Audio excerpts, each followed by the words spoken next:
From AccuWeather.com, this is AccuWeather Daily, a brief host-read article. It's weather news in a nutshell. Well, there were some rumors swirling about on social media on July 4th of a possible tornado in Alaska, and it was fueled by an impressive video showing a large funnel extending down across the hilly landscape. But looks can be deceiving. The funnel cloud was likely generated by winds in the Susitna Valley, about 100 miles south of Fairbanks. However, it never made contact with the ground, according to the National Weather Service, meaning that despite its appearance, it cannot be considered an official tornado.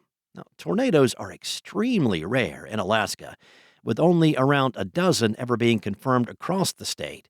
The most recent whirlwind was a gustnado filmed in Juneau on June 20th of last year.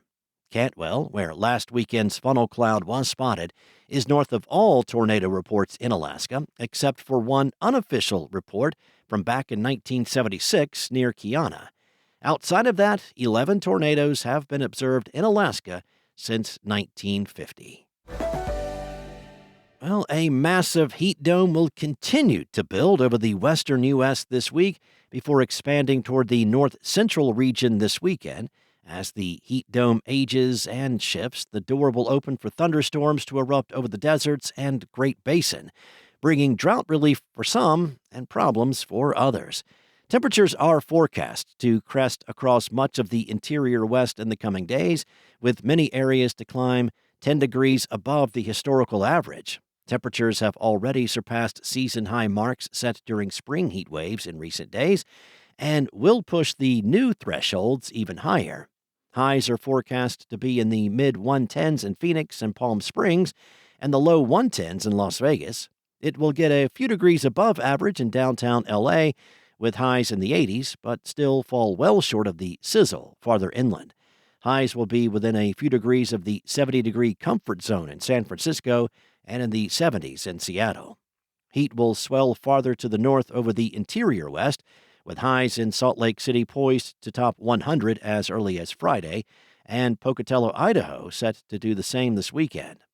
Similar heat in the west is a fairly common occurrence in the middle of the summer for long-term residents.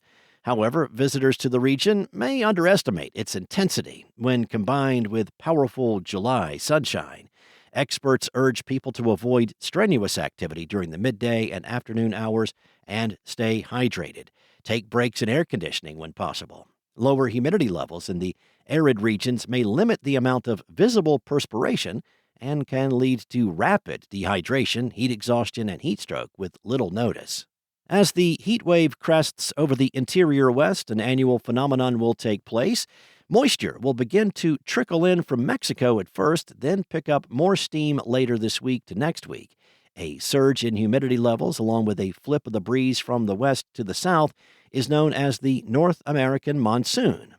AccuWeather's Paul Pastelok said that there should be a slow propagation of thunderstorm activity from south to north over the interior west that should start with spotty activity at first, then become somewhat more widespread by next week. AccuWeather's Brandon Buckingham said that helping that activity will be an eastward shift of the high-pressure heat dome. The circulation around the high will help to pump moisture in more freely over much of the west, beginning this weekend, and more so next week. Now, many of the early storms over the southwest may bring little or no rain, but gusty winds and lightning strikes. The gusty winds can kick up considerable amounts of dust, creating large dust storms, or haboobs. Lightning strikes with no rain can set off scores of new wildfires, while gusty winds around the storms can fan those new fires and existing large blazes.